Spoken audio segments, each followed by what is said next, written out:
Devi Mariska adalah seorang gadis mandiri yang hidup dalam keluarga yang broken home. Kedua orang tuanya telah bercerai. Ibu kandungnya sendiri bernama Suci Anggraini lebih memilih pindah hati meninggalkan anak dan suaminya hanya untuk lelaki yang lebih mapan dan bergelimang harta. Sedangkan ayahnya yang bernama Robi yang semenjak ditinggal istrinya kini kerap pergi ke klub malam, bermabuk-mabukan, serta melakukan pekerjaan dunia malam pada umumnya. Devi yang masih kuliah terpaksa harus mandiri dan bekerja untuk menopang kehidupannya serta biaya kuliahnya.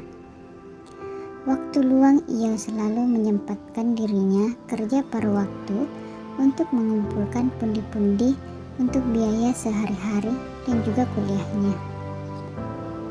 Devi menjalani hidupnya begitu sangat sulit. Ia seringkali dibully dan dipandang sebelah mata, tapi ia berusaha untuk tidak menghiraukannya. Kehidupan Devi sangatlah hancur, apalagi ditambah sifat ayahnya yang sangat kacau, serta setiap harinya hanya bermain perempuan. Devi berangkat kuliah menggunakan kendaraan bermotor yang dimana ia dapatkan dengan hasil jerih payahnya kerja paruh waktu sebagai kurir makanan. Devi begitu populer di kampusnya karena memiliki paras wajah yang cantik dan manis. Devi adalah ketua tim basket di kampusnya. Walaupun hidup Devi hancur berantakan, itu tidak akan menghalanginya menjadi salah satu mahasiswa di kampus bergengsi di Amerika karena kepintarannya. Setelah pulang dari kuliah, Devi langsung pergi ke tempat ia bekerja di salah satu kafe. Kafe tempat Devi bekerja adalah kafe yang selalu ramai pengunjung. Sesampainya di kafe itu, ia bergegas mengganti pakaiannya dan melakukan pekerjaannya sebagai pelayan kafe. Jalanan yang sering ia lewati adalah tempat berkeluh kesahnya. Ia kerap curhat dan bergumam sendiri. Saat ini Devi tengah mengantar makanan untuk customernya. Kebetulan jalan yang sering ia lewati ramai orang-orang, sehingga ia memutar balik motornya. Saat hendak memutar motornya, ia tak sadar tiba-tiba saja ada kendaraan mobil mewah yang menabrak motornya dari arah belakang. Aduh, teriak Devi saat mobil itu menabrak motor Devi sampai ia terjatuh. Dengan sigap Devi untuk mengangkat motornya. Tiba-tiba ada seorang pria tampan keluar dari mobil tersebut. "Hei kamu, kesini cepat," ucap Ciko. "Apa-apaan kamu? Kamu sudah menabrak malah balik marah-marah," ujar Devi sembari mengeluarkan nada keras. "Cepatlah, aku akan mengganti rugi atas kecelakaan ini," teriak Ciko kepada Devi. Pip pip, brum brum, suara kendaraan mobil dan motor yang menggelegar di jalanan di mana tempat terjadinya peristiwa kecelakaan Devi. "Aku bilang cepat ke sini atau kita berdua akan mati di tempat ini," ujar Ciko. Devi yang saat itu tidak mengerti dengan situasi itu, akan tetapi saat mendengar adanya suara tembakan, ia bergegas cepat dan berdiri. Devi kemudian tersadar dan berkata, "Aku tidak mau mati di tempat ini. Ya Tuhan, cobaan apa lagi ini?" Gumam Devi dalam hati sambil membonceng Ciko yang duduk di kursi belakang motornya. Motor Devi melaju kencang dan meninggalkan tempat kejadian tadi. "Cepatlah sedikit," ucap Ciko. "Ah, berisik banget kamu. Kamu sudah buat aku terlibat masalah. Kamu malah menumpang di motor aku." Devi merasa kesal dan marah. Devi yang membawa motornya dengan kecepatan tinggi itu tidak tahu lagi sekarang dia berada di mana. Ditambah jalanan yang ia lewati sangatlah sepi. Merasa aman dengan situasi tersebut, Devi memperlambat laju kendaraannya. "Astaga, sekarang kita di mana?" ucap Devi kepada Ciko. "Sudahlah, jalankan saja motormu dan perhatikan saja jalan yang ada di depanmu." Devi dengan tiba-tiba menghentikan motornya, sehingga membuat Chiko terdorong ke depan dan posisi wajah Chiko berdekatan dengan wajah Devi. "Turun kamu," ucap Devi kepada Chiko.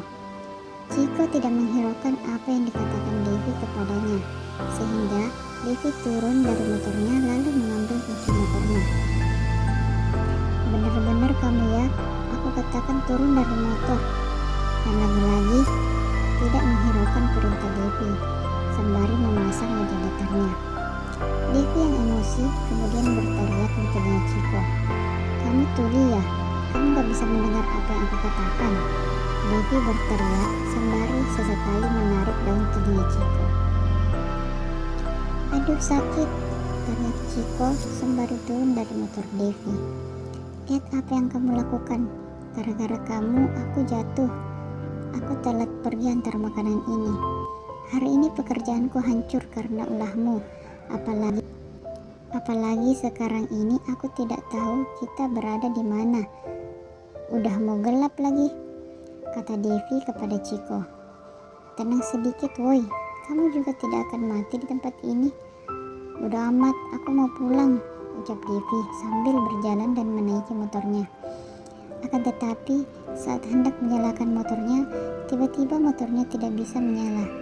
Ternyata motornya kehabisan bahan bakar. Chiko pada saat itu hanya duduk di bahu jalanan sembari memperhatikan jam tangannya. Devi yang saat itu sangat kesal memperhatikan Chiko. Ia hanya menatap tajam Chiko yang saat itu seperti bermasa bodoh dengan apa yang terjadi. "Hai kamu," ucap Devi kepada Chiko. Hanya kata itu yang terucap dari mulut Chiko. "Bagaimana caranya sekarang kita bisa pulang? Aku takut gelap." "Bersabarlah sedikit lagi, pengawalku pasti akan menemukan kita," ucap Chiko dengan nada datar. Devi yang kini duduk di bahu jalanan menatap sekeliling mereka sembari berkata, "Tempat ini begitu sepi, aku takut." Sudah 3 jam mereka berada di jalan itu, namun tak satupun kendaraan yang melintas. Hari pun semakin gelap. Tambah lagi Devi yang memiliki fobia dengan kegelapan. Cuaca dingin di malam itu tidak membuat Devi menjadi kedinginan. Malah sebaliknya, dia berkeringat karena fobianya. Chiko yang melihat keadaan Devi yang seolah gelisah, mencoba memberanikan diri dan mendekat. Saat hendak mengobrol agar Devi sedikit tidak terlalu khawatir, tiba-tiba dengan cepat Devi memeluk erat tubuh Chiko. Sontak saja Chiko kaget. Chiko mencoba melepaskan pelukan itu, namun dia mengayunkan niatnya saat merasakan pelukan Devi. Serasa pelukan ketakutan ditambah lagi dengan tangan Devi basah karena keringat. "Hei kamu kenapa?" ucap Chiko sedikit halus dan lemah lembut. "Jangan tinggalkan aku sendiri, aku takut gelap," ucap Devi dengan nada gemetaran. Chiko yang mengerti dengan situasi itu kini ikut duduk di samping Devi dan tetap membiarkan Devi memeluk tubuhnya. Setelah perasaan Devi sudah mendingan dan bahkan suara dari napas Devi sudah mulai rileks, seakan-akan suara yang sedang terlelap. Chiko yang mendengar desahan nafas lembut itu mencoba sedikit menatap wajah cantik dari Devi.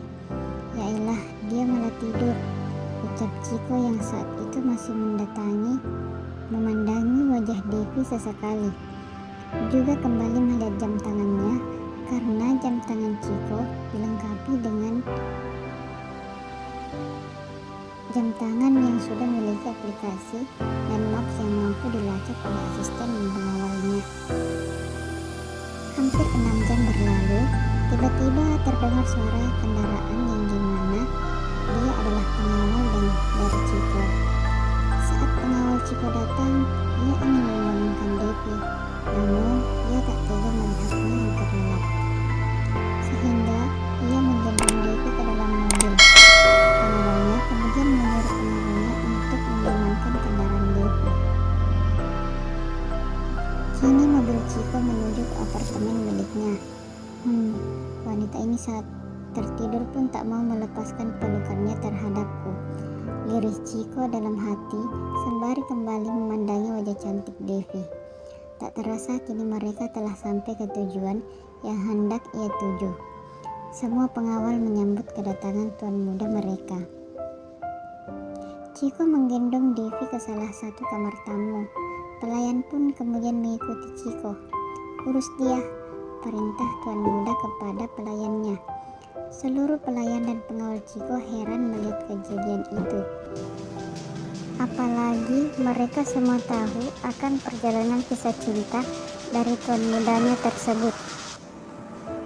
Di mana itu semua yang merubah Chiko menjadi pria yang dingin akibat peristiwa itu. Ia bahkan menutup pintu hatinya untuk semua wanita.